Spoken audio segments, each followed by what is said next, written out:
Well, good afternoon, everybody.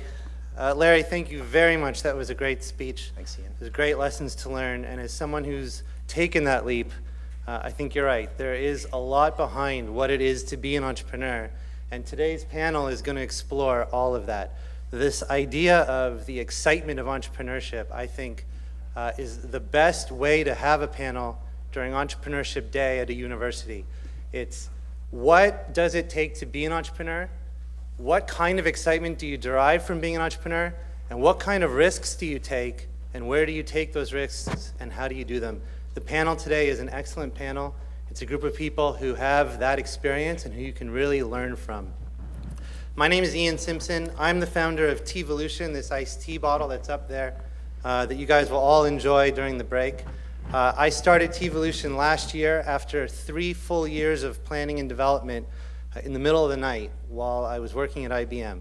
So the challenges, the hardship, the risks, and the questioning, these are all part of what went on during those 3 years. I think you're going to learn a lot about entrepreneurship and hearing how other people have approached their launches, their ventures, their stories.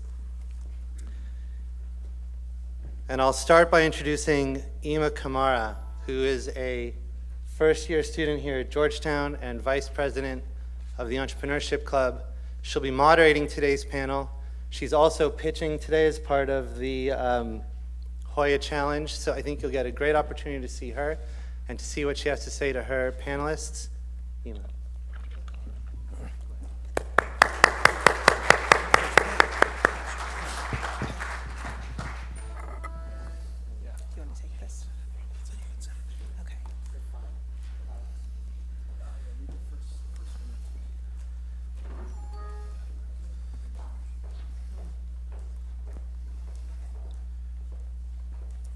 Okay, thank you all for being here today, and I just want to thank Jeff and the different clubs, the Entrepreneurship Club, the Hoya Pitch Challenge, all the clubs that are responsible for putting this on today and for having me facilitate this panel. I'm really excited about being here.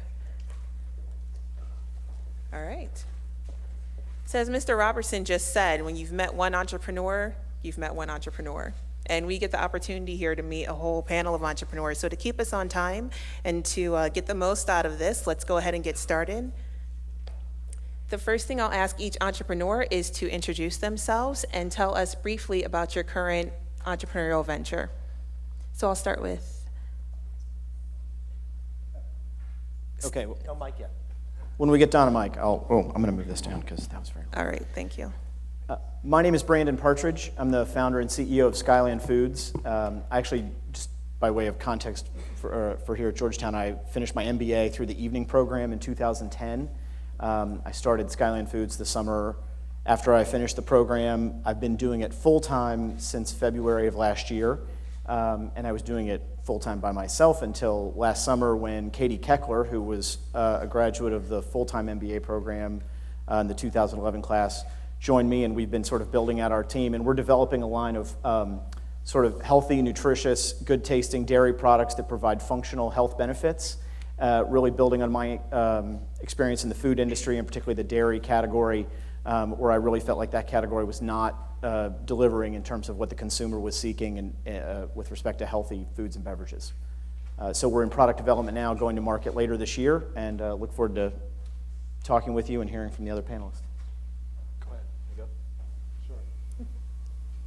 So my name is, can you hear me? There we go. My name is Don Berger. It's spelled Dan. That's why the program seems to have a misspelling. I graduated in MSB 2010, and I started Social Tables about a year ago. Social Tables is a seating chart platform for any large event with assigned seating. So anybody who's ever been married or been to a large gala, we help figure out who should sit next to each other. And just a quick note, calling myself an entrepreneur is a very nice word. I don't consider myself an entrepreneur yet. I have a startup, and I'll eventually be an entrepreneur one day when I look back at everything I've done. So. Hello, can you guys hear me? My name is Fahad Hassan. I am building a company right now called Always Prepped. We're designing a K-12 educational platform and data analytics engine for students in K through 12. Right now we're focused on assessments and data analytics in math for kindergarten through 5th grade students, so elementary students. My previous experience, I built a company right out of Virginia Tech about 5 years ago. We built a social CRM product for colleges and universities. My first investor was actually Rafiq Hariri's son, ironically.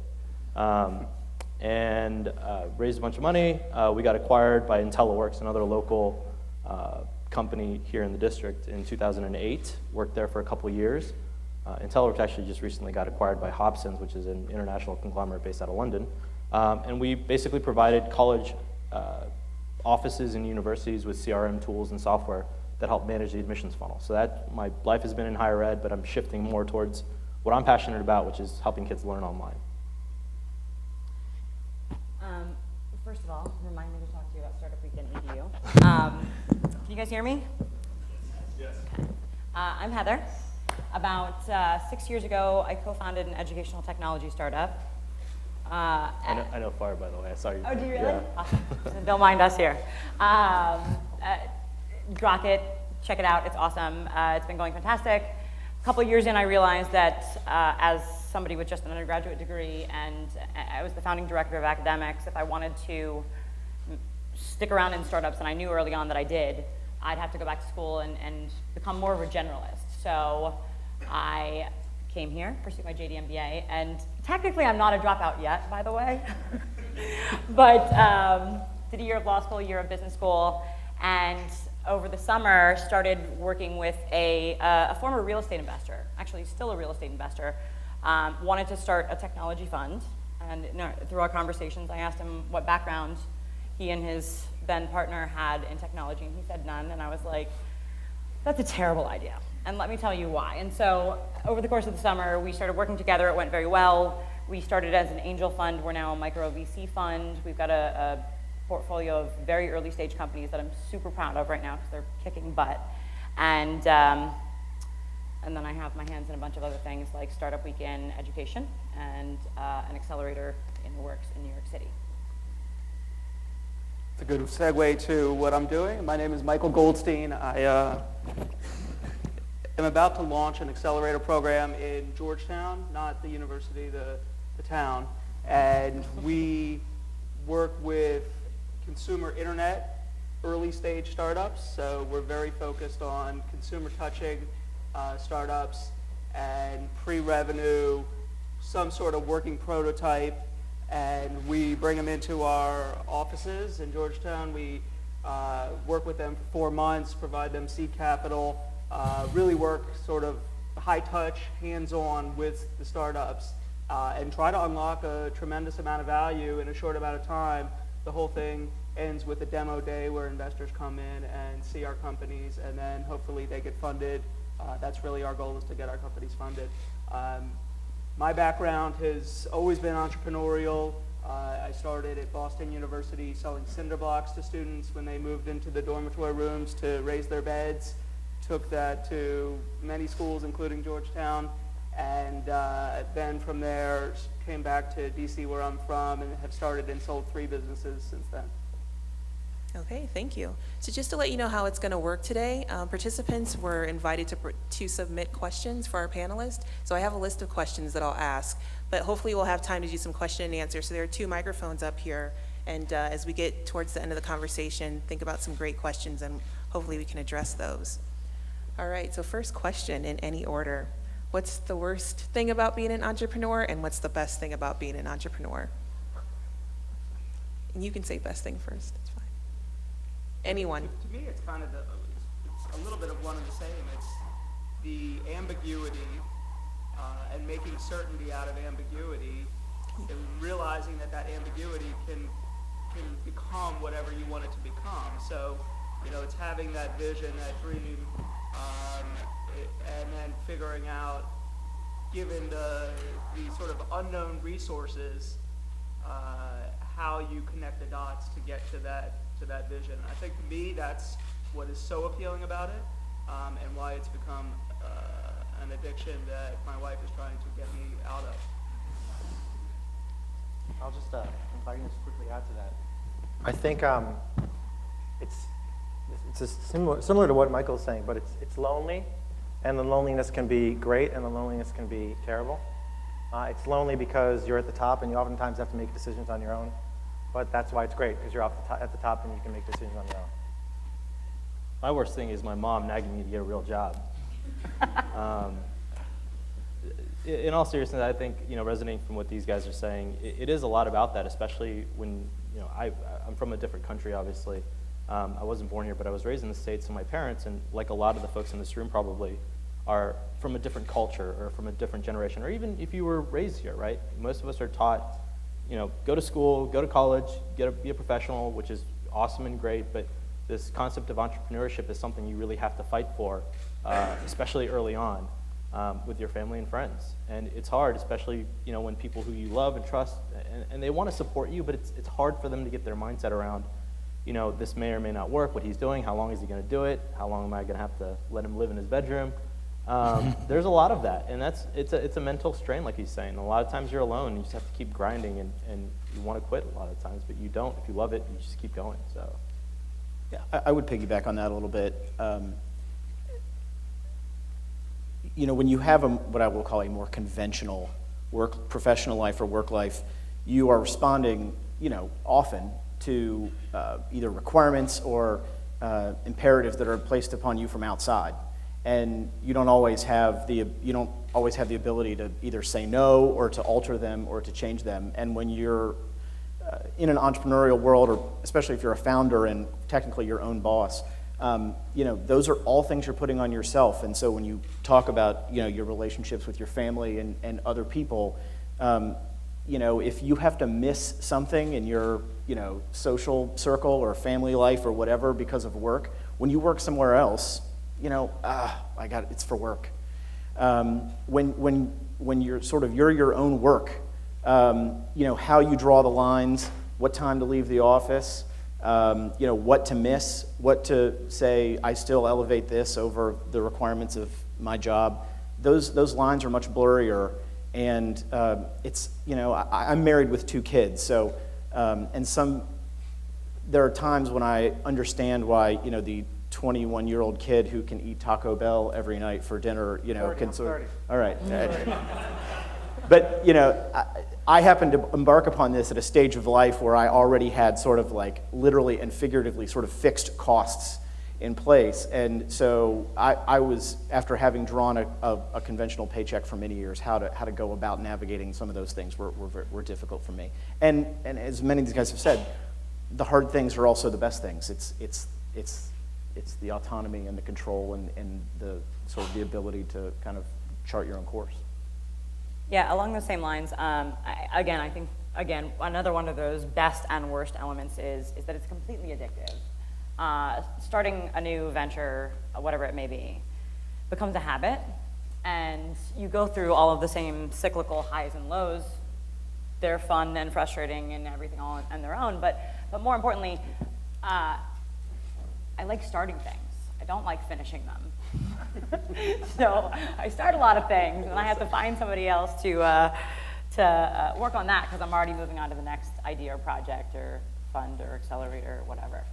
Yeah, another thing I noticed that I constantly go through even now, and this is probably the biggest lie/trick you hear about entrepreneurship, which is, hey, you set your own hours and you get to live your own lifestyle. At first you do, but that is actually probably, in my opinion, the most burdensome thing, because I'm actually very undisciplined in a lot of areas. And if you don't have a boss or someone to report to necessarily when you're early, you have to wake up every day and grind and do tough things that are boring sometimes, that are mundane. It's hard doing that for no money for 6, 9, 10 months at a time.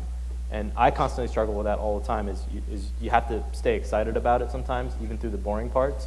And that's really, really challenging. So just because you have your own schedule doesn't mean it's a blessing. Sometimes it's like, okay, I have to make my own schedule, and that's really difficult to do because most people, in my opinion, actually lack self-discipline, myself included, over long periods of time. The other peril of that whole scheduling yourself thing is that everybody thinks that you are their ride to the airport. So. Yeah. All right, so being a full-time business student, there's a huge investment that a lot of us have put into going to school and getting a degree or taking that leap and becoming an entrepreneur, we'll all get a degree, right? Yeah. But taking a full-time job with possibly 6 figures versus jumping into taking that leap and becoming an entrepreneur, which will have, a little more financial uncertainty. Thank you.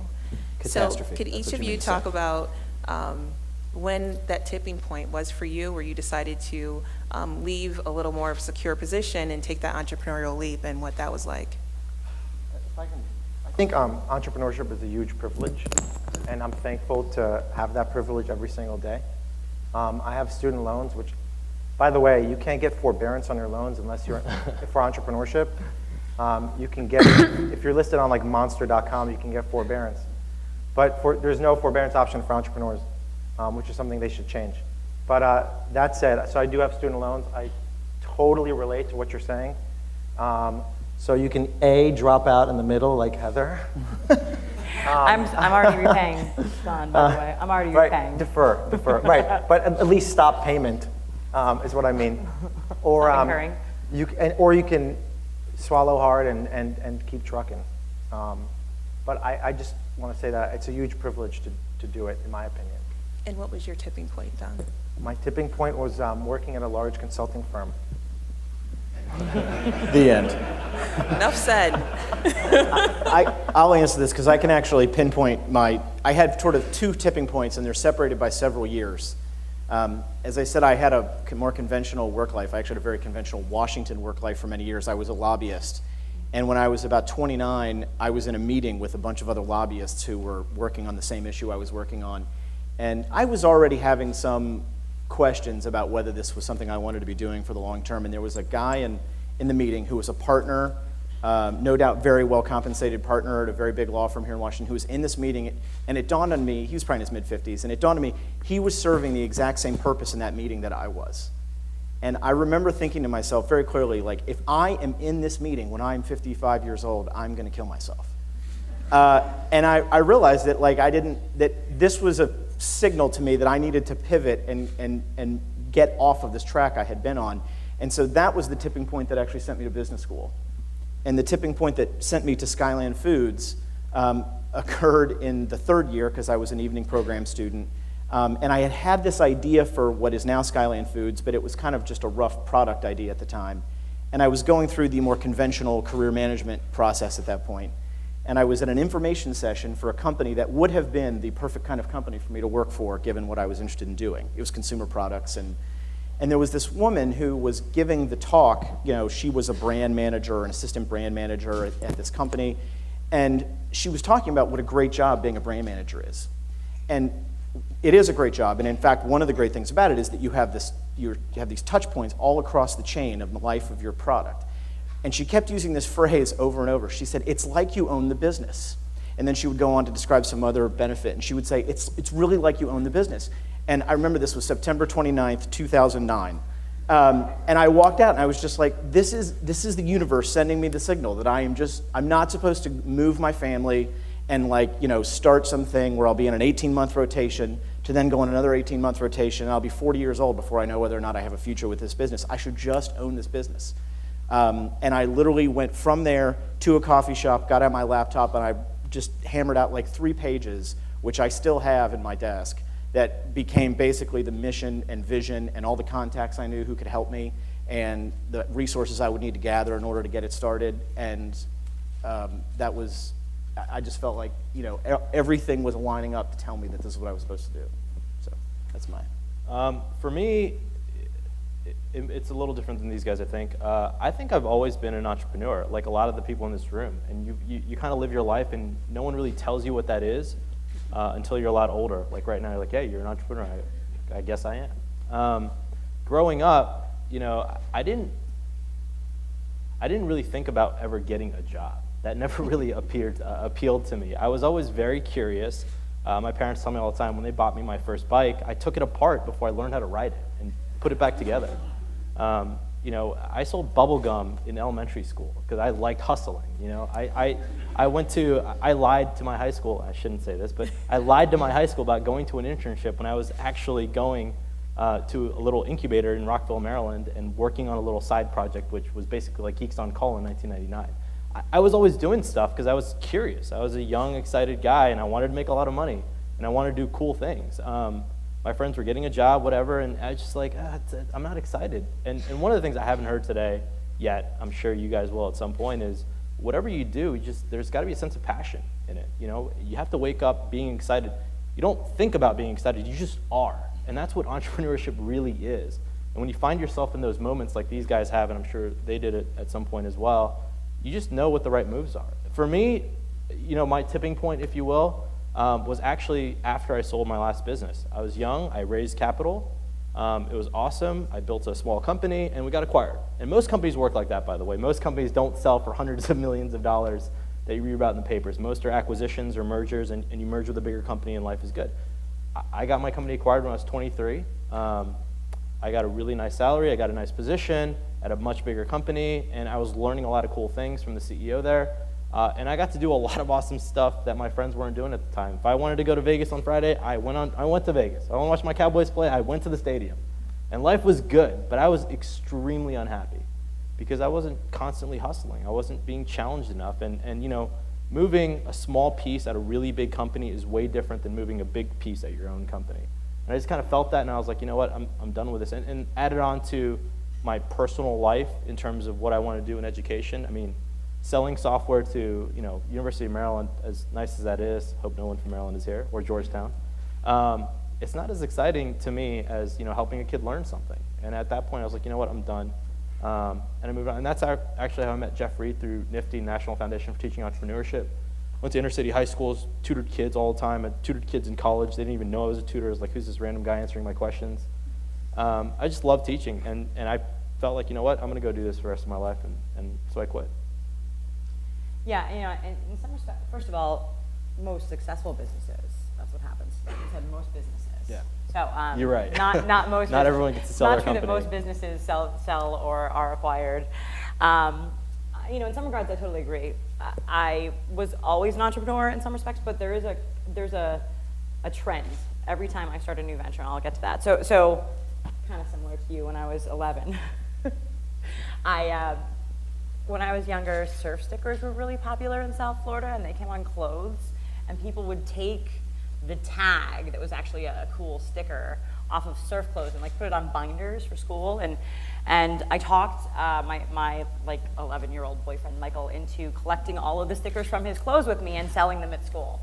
So and that was kind of like the first indicator of the trend. The trend is always when I can talk someone else into doing it with me, then I go ahead and do something new. And that's really been the trend that I've followed throughout my life.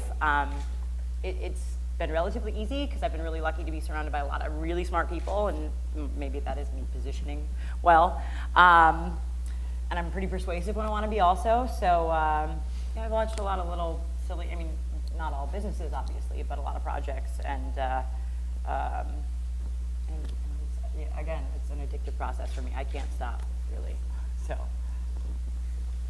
Something Fahad said is one of the biggest ironies of being an entrepreneur, which is that the ultimate success is that you sell your company and then you work for someone else. And it's like, that's the pinnacle of entrepreneurship. And it's like, wait, I thought I just achieved the best thing that I could achieve, and now I'm working for someone else. And it's, you know, I've been there 2 different times, and it's kind of a painful thing to go to.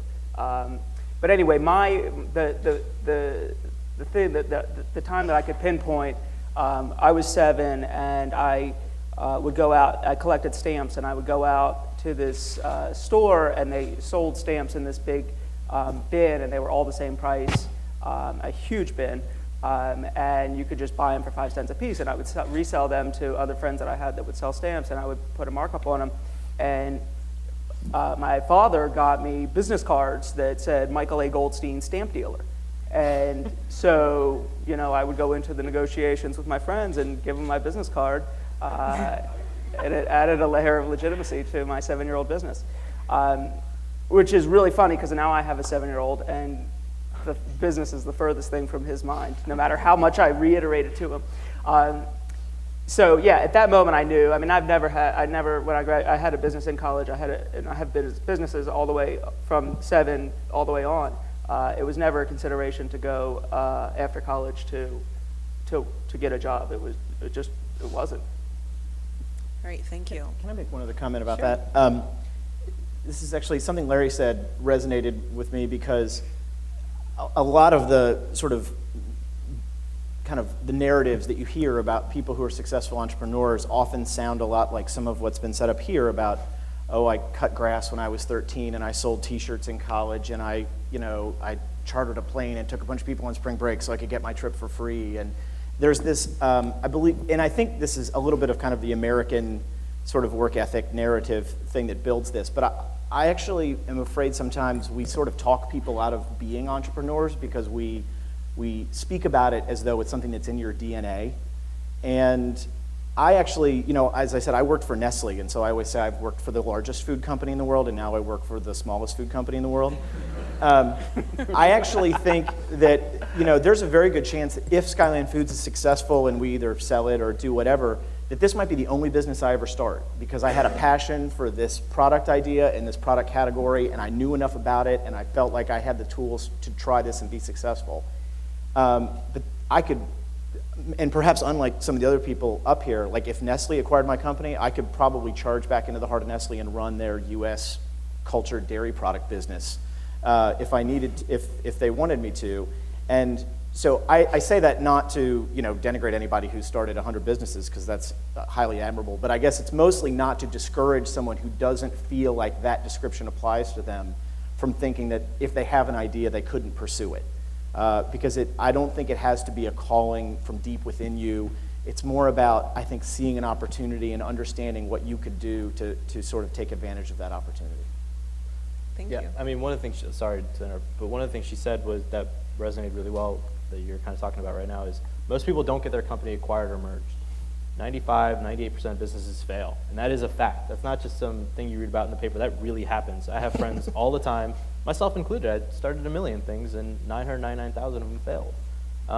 But you get, it's very addictive, and to his point, I think trying to get your company acquired is the wrong mindset of starting a business. You start a business because you're passionate about it, and it either becomes a business or something you love to do. Now, what happens with that, down the line is down the line. But what he's saying is don't be afraid because of horror stories you hear about acquisitions or mergers going bad down the line to prevent you from starting. No, just dive right in. You never know what the future is going to hold. All right, great points. Good insights. So I'm going to ask if you have a question to come down to the mic. So I'll ask one more question, and then I'll start taking questions from the audience. All right, so I'm going to take Larry's lead and play a game. Are you ready? Are we ready? Okay. For our panelists, if you could finish answering this question. If I only knew then what I know now, blank, blank, blank. Would have started earlier. Sorry? I would have started earlier. I would have started earlier. When would you have made that decision? Psychology, isn't it? I thought it was supposed to be fast. This game's not going too well. No. When would you have started? I had the idea for social tables when I was going to a wedding 3 years ago, and I wanted to meet a girl, so I thought, wouldn't it be cool if I saw a published seating chart of a wedding? And I added it to my list of ideas. I'm sure everybody here has got a list of ideas, a spreadsheet with a bunch of ideas you've never done anything about. I met this guy who ended up being my co-founder, and he's the one who pushed me over the cliff, and we said, let's do it together until we started Social Table. So it was an idea I had a long time ago, and I should have acted sooner. And I was actually at a presentation that Don did a few months ago, right at the beginning of the semester for school. And you talked about you went to work for a large consulting company, and you were miserable, and that's when you decided to make that leap. So from the time that you had the idea to the time when you made that leap, what was the time frame? So there was a lot of overlap between quitting and starting. I started, just for time reference, I started a year ago to roughly the month, and I quit in June. So I was working on it for 6 months before I quit, which was great because they were helping, subsidize my company. Okay, moving on. No, I'm kidding. So go work at a large consulting firm. All right, for the rest of the But panelists, if I only knew then what I know now. Go ahead. I would have never. I will never ever start another business without a co-founder. Starting a business alone was probably, I don't want to say the dumbest thing because I didn't know back then, but now I know, and I will never ever start a business without a co-founder or two, because of some of the reasons we talked about. Because it's really hard doing it alone. There's a mental grind that, no matter how seasoned you are, sometimes you crumble, and you don't need to if you have other people passionate about your idea. If you can't really convince someone to work on something with you really early, you're either crazy or your idea is really bad. That's probably the biggest thing. Mine is the exact same. I would have a co-founder, preferably with the lines of business that I've been in, a technical co-founder early on to help build it for the exact same reasons. Someone to just share the burden, someone to duplicate or extend the efforts out for raising money, for building a team, for all the things that you need to do. Having two or three people doing that. Now that we're bringing in our early stage companies, and I get to sort of see lots of different iterations of startups. I mean, any accelerator program or any early stage investor will tell you that having a strong team of co-founders is one of the surest indicators of success. Actually, there are two things that I would do. Number one, I would start planning for the financial aspects of launching things a lot sooner, like in grade school. And number two, I would have gotten really serious about learning to write software, program computers at a much younger age. I'm the only one who hasn't answered. I think I had a professor here who said that basically once you create your plan for your business, that you ought to just know that it will take twice as long to do half as much. And I thought that was just kind of a provocative point on his part to just generally say, like, just know that things don't go the way they're supposed to, but it really is true, almost precisely. And I actually did not have a co-founder. I'm now beginning to wonder whether or not I missed the boat on that. But it does still impact in terms of, like, all the people we talked about at the beginning, that you're still kind of your family and your loved ones and whatever. And in your own sense of confidence. I mean, I actually for a while had a little bit of crisis is too strong a word, but definitely doubt about things not progressing at the pace that I had sort of intended. And then I kind of made peace with the fact that I had actually been doing a very rational sort of job at this, and it was simply a gap between what you could plan and anticipate and what actually happened when you were doing it. But really giving over to this idea that of the unknown and the little bumps that you will encounter. All right, thank you. So a lot of you talked about having a partner being one of those. If I only knew then what I know now. How did you find your partners? And can you talk about a good partner relationship, and if you have any bad partner relationships that we could learn from? So I'm going through that right now. I did not start Endeavor with it was something that I wanted to have happen, so I started pushing forward with it, and then brought in two partners, each with very different skill sets. People that I know well, that I get along well, that have complementary skill, or that fill in my blind spots is really what I'm looking for.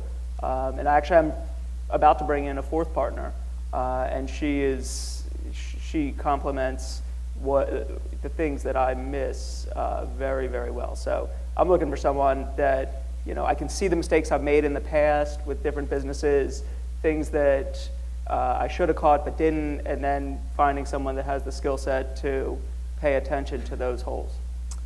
Like I mentioned, I started Social Tables with a partner who I actually bought out over the summer.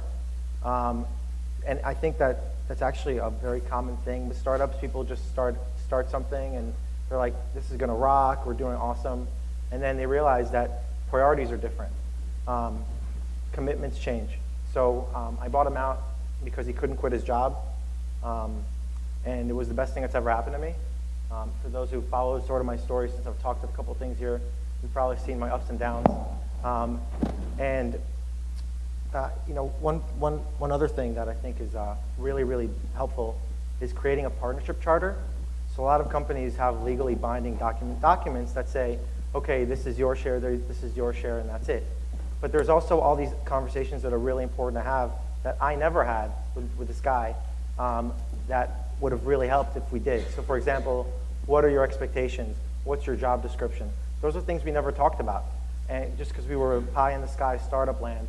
And so if anybody's interested, I'd be glad to talk to you about more.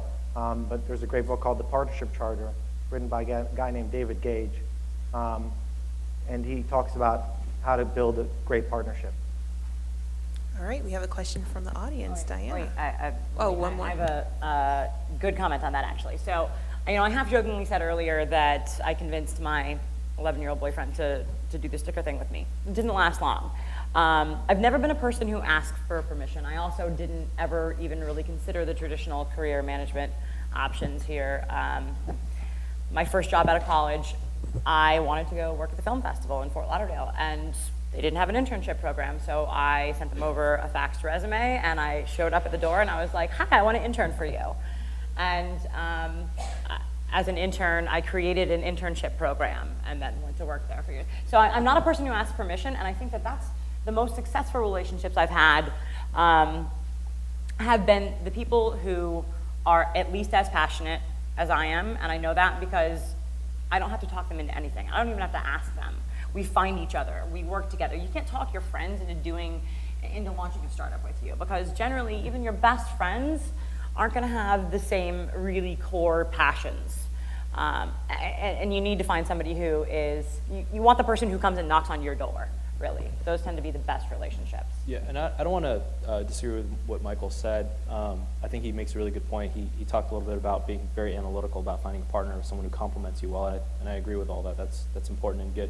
For me, I'm not as big a numbers guy sometimes, and that bothers people, especially investors, but whatever.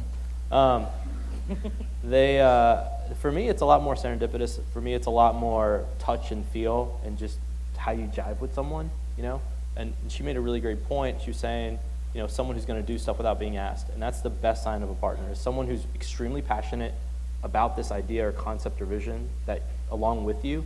And more importantly, they don't have to, in my opinion, they don't have to necessarily compliment you, but they have to bring a lot of energy to the table, like 24/7, like 5 Red Bull a day energy, like every day for a long time. Nothing will kill a company faster than losing momentum.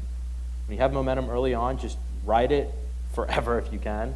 But to me, the number one things I look for is passion, energy, willingness to try new things.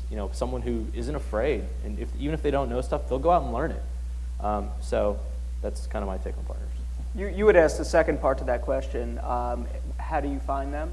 And in my case, I spent about 6 months prior to formalizing Endeavor to say yes to everything and everyone, where I would take any call, any meeting, anybody who had any interest. And my days were just packed with having meetings with people that know anything or about accelerator programs, want to get involved, people that want to do it, people who are looking to do it in DC. I had a meeting today with someone who wants to do this in DC. I don't know what I'm going to uncover, so a lot of it is just the curiosity of who am I going to come across that may be able to help. And I've met with probably 200 people over the past few months just to uncover the people who are excited and passionate. Just to echo what these guys say, which is that, but this is the how-to, and it's just talking to everyone and anyone about it. All right, thank you.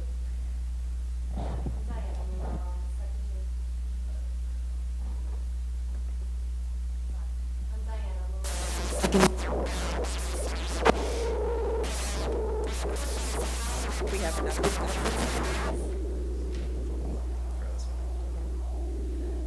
The question is, how have you come up with your business ideas, and then how do you vet them enough to feel comfortable that there's potential there and that you'll actually follow through with them?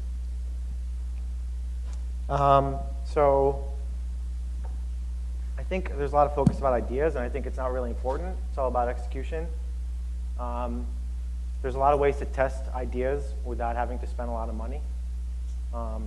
I'm sure it's been talked about the low cost like low barriers to entry, especially in tech. Can you give like a specific space, or just any space? Just your space. I mean, how did you come up with your idea, and how Yeah, did you? so I mean, as I mentioned, I went to a wedding and I was like, oh, it'd be cool if I saw everybody there, so I could start spying on people and seeing who was like good looking and stuff. But so that was a great idea, right? It's an awesome idea, but guess what? People don't want to publish seating charts. I learned that after like launching our early product.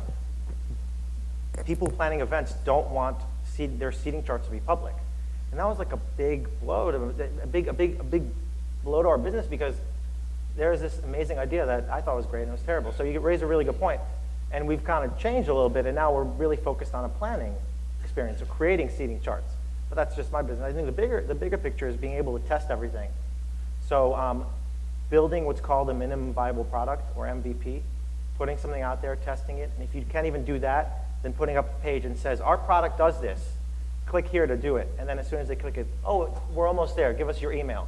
So there's little things you can do to just test products. And the best book I recommend on that is called The Lean Startup by Eric Ries. It's a lean startup methodology. And there's a bunch of like how-tos online, like how to build a business for under $5,000. You can do a ton of stuff testing-wise, and always test and test and test and iterate and pivot and test. And that pretty much means don't spend a lot of money and fly really high. Shameless plug, Grocket is one of the featured case studies in that book. Farb was like, back in 2007, Farb, who's Mr. Grocket, he really championed it. So the validation portion, absolutely. Essentially, lean startup methodology is all, if you're building a technology business, because technology is getting cheaper and cheaper, you really need to make sure that you are validating your product, making sure you have product market fit, and these are concepts that are kind of developed in there. But essentially, it's applying the scientific method to everything you do. Before you spend any money, before you waste any time, test. Make sure that you're doing the right thing before you build out and spend a lot, especially if you do raise venture capital money or outside money. Before you waste somebody else's money, make sure you're doing the right thing. Yeah, I love that question. To me, because I think it's the most important question in all of entrepreneurship, and it is spun completely the wrong way, in my opinion, all the time. Ideas, at least to me, and a lot of people may disagree, mean almost absolutely nothing. I've never in my entire life, after talking to tons of entrepreneurs around the world, I've never ever heard of someone with a really original idea.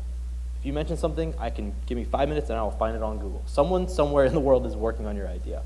All that matters is execution. Execution always wins. If you execute, execute, execute. The only guys that come up with original ideas are scientists in labs that discover new stuff, in my opinion. So unless you're a scientist in a lab discovering new stuff, your idea probably isn't original. That's okay. And to answer your second question, so to tie it into what I'm doing now with Always Prepped, I was working at IntelliWorks about 10 months ago. I had a meeting with a company called, let's leave the company name out of it, with a big company. They're a $1 billion corporation, and I was working on a deal to get them to use our software. And I sat there, let's use the company Sylvan Learning as an example, because it's not Sylvan, as an example. And so Sylvan is a tutoring center for anyone that doesn't know. Sitting in a meeting with Sylvan, and I'm going through their VPs, and okay, how do you do your online management right now, and so forth, and assess students, and they're like, we don't have an assessment program online. I'm like, you do $1 billion a year in annual revenues at 5,000 locations across America, and you don't have a single online product in 2011? I walked into our CEO's office, I was like, I'm done. Like, what? Here's my resignation, I started my business. That was my idea.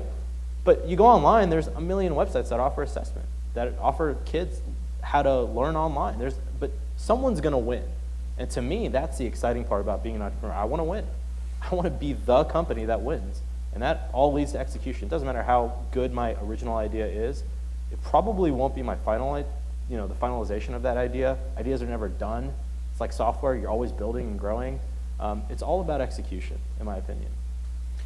I will say one thing about, I get asked to be on a lot of panels because I'm an entrepreneur in DC that doesn't have a tech company. So I can talk about something.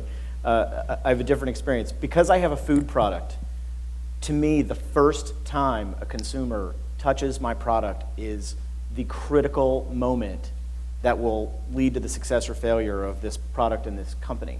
So unlike Don, which for his business, what he described is thoroughly rational and totally appropriate, I have operated a sense that like no one will touch this product until it is absolutely where it needs to be. And I was prepared to sort of just go on the faith in my idea, but I will say that when I was in the last year of the MBA program, I did the, even though I was an evening program student, I did the daytime entrepreneurship class where you write the business plan. And I was able to persuade a group of classmates to write the business plan for what is now Skyline Foods with me. And when we did the presentation at the last, the last class, when you kind of do your pitch, the people in my group were like, well, we have to be able to give the judges product. And I was like, well, what are you talking about? We don't have a product. And they're like, well, just like mix something up. Like it doesn't matter. And so this anecdote is leading to a point. So one of the features of this product is that it is much lower in sugar than most sort of widely commercially available yogurt products. And it was and is my belief that while for the mainstream American palate, a very high level of sugar or sweetener is really what appeals, that there is a meaningful subset of people who would desire a less sweetened product. And so what I did was this is a drinkable yogurt product. I went to Whole Foods, I found the strawberry drinkable yogurt from a mainstream yogurt company. I diluted it about more than 50% with like a plain yogurt that had no sweetener at all. Just blended it up, ripped the labels off, printed new labels, put the stickers on there, and gave it to the judges. It has no basis with what the ultimate Skyline Foods product will be, but it was so rewarding that everyone who tasted it thought it was good.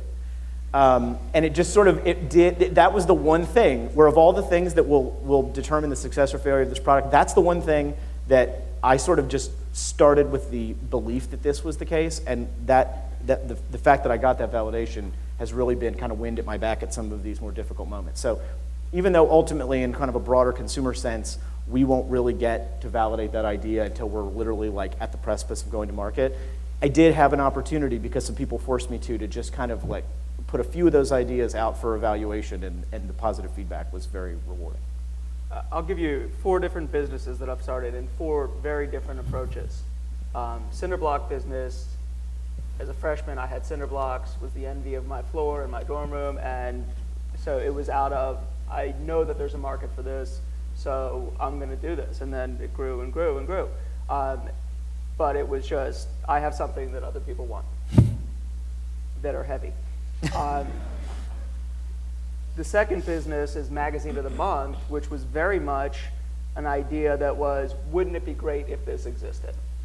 I have a magazine, this is in 1998, I'm reading it, and thought, you know what, I'd like to see a bunch of different magazines in this genre. So if I like business, why can't I get Forbes one month, Business Week the next, Inc. the next month, a different magazine each month. So this was, I want this to exist, and I'm going to put it together. And there are original ideas in the fact that your execution, I would argue that most businesses have some element to them that is unique, that sets them apart from other businesses. So that was Magazine of the Month. The next business after that was very analytical, sort of based of how I came up with the business. I used mind mapping, where I laid out everything I know, everything I'm good at. I had this huge map. It took 3 months to kind of make it, and I'm dragging and dropping and color coding different sections, and then connecting the dots and saying, okay, this is what I'm best at, this is what the world needs, this is what I want out of a business model, and I came up with the idea for the next business, which was called DealPal. And then this current endeavor is just sheer out of passion. I love helping young entrepreneurs. I've been doing it nights and weekends. I love helping create value. I love the early stage process. And so almost if there's no business model here at all, I don't care. It's sort of the Steve Jobs quote of saying, stay foolish, stay hungry. It's just that, I will be foolish and I will be hungry about it, and that's what's going to drive it. One quick addition to bring it home to something that Larry mentioned. Again, I don't think that it's necessarily about one particular source of ideas. You have ideas all day long, each and every single one. Like, how many times have you looked at something and said, I don't really like that, but if it, like a car, if it were red, maybe I'd like it. You're ideating already. The trick is, don't get married to the initial version of your idea. Keep questioning. Question everything. Question the assumptions you have about about the car. Is there really an engine in it? Does it need this big of an engine in it? Maybe it's smaller, maybe smaller's better. Just question everything, and you will constantly improve those little ideas that you have all day long until they actually become viable products. Yeah, the other thing for me is Michael started a bunch of different businesses, which is great, and a lot of entrepreneurs do that, but like, I don't see myself doing anything outside of education, ever. I love education. I wouldn't even be here if I didn't think this was educational to some extent. I love education with more passion than anything. I always see my entire life in it. You don't fall into the idea trap either. Like she was saying, I have ideas all day long. I like blue cars. I like red shoes. I like blah, blah, blah, whatever, right? It doesn't exist. I don't really want to make a business out of that, although I could.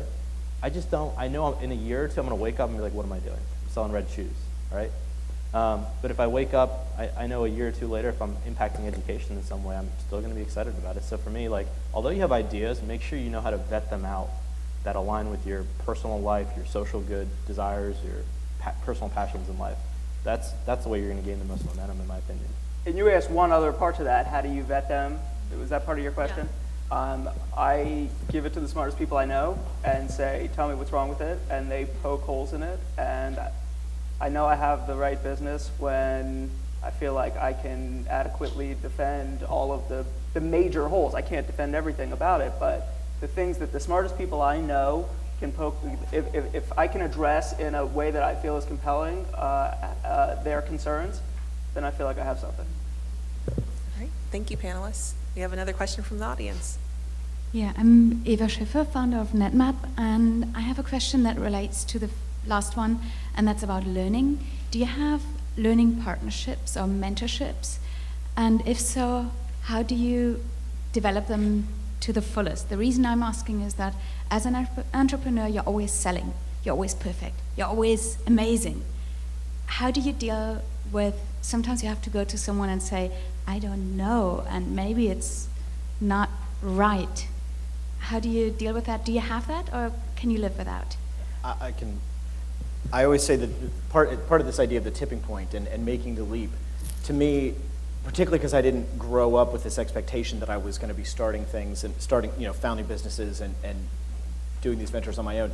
To me, the tipping point comes, and this is a personal feeling, but like when you reach a comfort with the balance between the things you know and the things you don't know that will be required to be successful.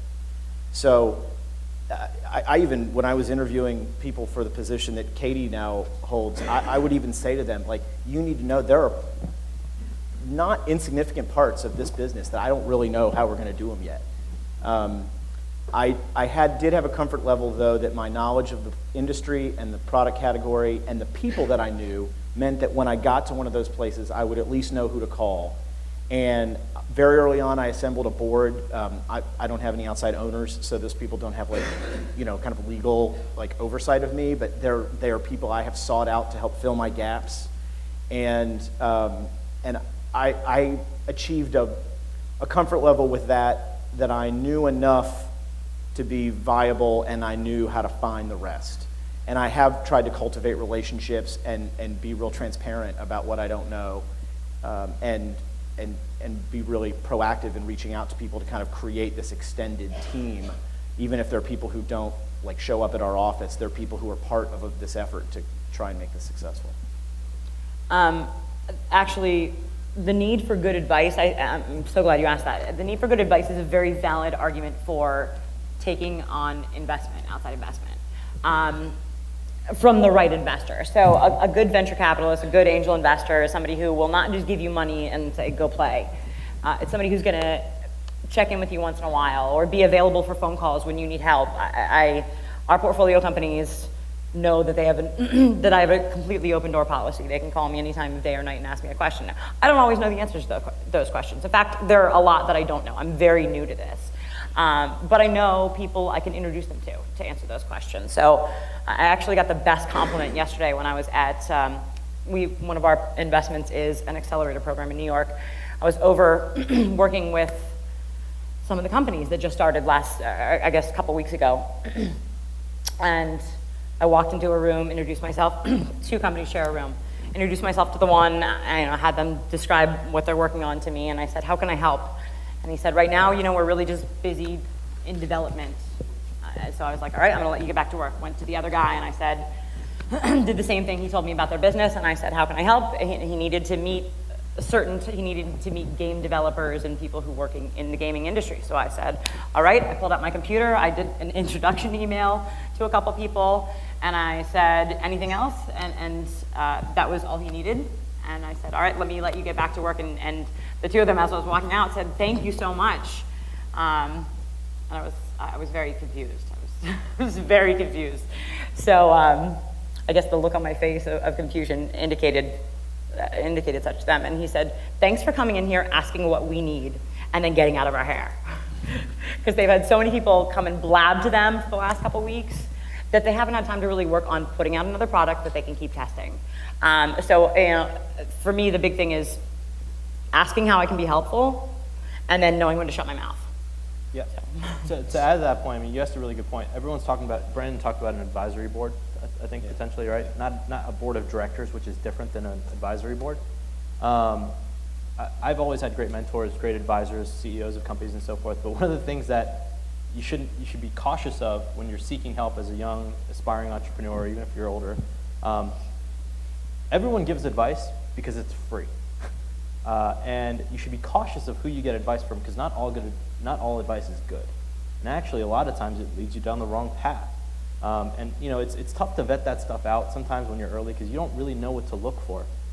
So the most important thing, in my opinion, to do is just talk to everyone. You're a smart person. Trust your own instincts to judge what's right and wrong. And at least if you judge it yourself, if you make a mistake, it's your decision, not someone else telling you that.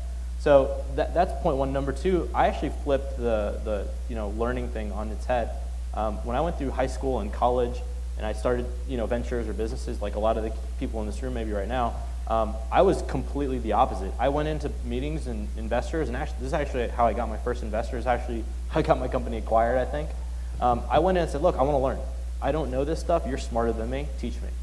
And investors like hearing that, because you're not afraid to show that you don't know everything, and you don't. People who go in there that act like they know everything are really worrisome. But I went into investors like, hey, I'm young. I want to do this. I care about it. I'll work my butt off. Just teach me, help me, guide me.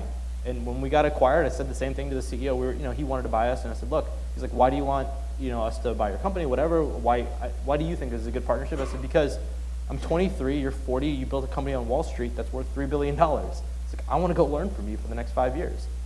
Didn't stay for 5, I stayed for 3, but you get the idea, right? People like knowing that you're willing to learn. No one wants to work with someone that just doesn't want to bend in any direction. So I say be open with it. Tell people, hey, I don't know it, help me learn. All right, we'll take one more question from the audience, and we'll have one or two panelists answer, and then I have a final question. Okay. Hi, I'm Bobby Kershan. I run a seed fund in education, and I've heard of several of your names up here. But before that, I ran a large fund at $50 million, and I put things in companies that had already started, were farther along. And then I went to the dark side and ran a nonprofit for Scott McNeely. But my question for you is, how do you know when you're no longer an entrepreneur, when you either need to get out or you've grown up? And what's the one thing that describes having grown up to your company? What makes you a grown-up company? Who would like to take that? So just to clarify your question, when you're not the right person to be guiding. Yeah, and what is it that makes the company grown up? Can the entrepreneur grow up? Sometimes they can't, and it's time for them to get out. Heather clearly said when she gets out, she doesn't like to finish I'm a starter, things. not a finisher. I'm a starter, not a closer, yeah. But so my question is, does the entrepreneur know, because I see lots of entrepreneurs fail because they don't know when they don't know when they have a product, not a company, and they don't know when the company's ready to become grown up, in terms of being able to go out and raise more money and understand that the idea person may not be the person to run it in. The answer from the outside in is different than my perspective. My perspective is, as the entrepreneur, and, I think that it takes a lot of self-examination to know what you're best at, and to know, how your skill sets can add value to the company. And when your skill sets personally cannot add more value to the company in an effective way, or there's someone else that's better for it to fill that role, then that's the time, in my opinion. It's not a definitive thing. I think it's a feeling. But I think that some entrepreneurs, just because of who they are, they want to take it along the full S curve, But I happen to, have spent a lot of time looking at S-curves and where do I fit in the best. And so when it gets to a certain point, like you mentioned, it's like that's no longer where my passion is, then it's time for someone else. I mean, you could look at Larry Page and, he liked it here and then he got out and then he, got back in here. Yeah, I would say for me the answer is brutal self-honesty. Really know, and sometimes there are points in companies' lives where the CEO or founder might have to ask, am I the best person to take this forward? And the answer might be yes. But a lot of times it might be no. And I think brutal self-awareness and honesty with yourself, key. All right, thank you. So to keep us on time, I'll ask the last question. Sorry. Let me mention all the panelists I hope all the panelists will be at the reception later on today, so you'll get an opportunity to talk to them one-on-one and ask more detailed questions. But in the spirit of being here at Georgetown, representing the full-time MBA students and the evening students, I want to ask any of the panelists, how can students get involved with your ventures, either now as a volunteer, through an internship, or full-time when they're ready to graduate? I'm hiring. If you want a job, come talk to me. We can figure something out. My MSB email is still active, so you can just type me into that. No, honestly, anybody who wants to pick my brain, I'm happy to tell you my story and introduce you to anybody who I know, who I can introduce you to in a helpful manner. We're actively looking for early stage consumer internet companies, so if you fall into that category, I'm very interested in potentially having you be a part of an endeavor. But even if you don't fall in that category, I love helping young entrepreneurs kind of work through some of the early issues, so happy to talk with you about that. Okay, thank you so much. I would just add that, when it came time to add my first full-time person, I was very purposeful about wanting to come to Georgetown and find somebody who would be a good fit. I live here. I've based my business here. I value my relationship with Georgetown, and I love what Jeff and the people here are doing to kind of elevate the profile of entrepreneurship within Georgetown. So I too, we're not hiring, but we're not killing it like Don. But my door is open. My door is open. My door is open to either help you with something you're interested in getting off the ground or learning more about how to pursue an idea that you have. And it is certainly the case that when we are growing and adding people, that Georgetown would certainly be a place that we come and look very carefully and love to be associated with people from here. Yeah, we've got 3 of my engineers are Georgetown alum. One of our investors is Georgetown alum. Always looking for interested people. I mean, we're always hiring. We're always not hiring the wrong people. So contact me at Always Prep. Find me on Facebook, Twitter, whatever. I mean, I'm very accessible. If you don't have my info, Jeff has it, so please get it from him. Absolutely. On behalf of all the students and participants, I really want to thank you for all your insight, your successes, your failures, and I'm sure we'll all learn a lot from it, and most of all, your passion. So please help me in thanking our panelists for coming here today.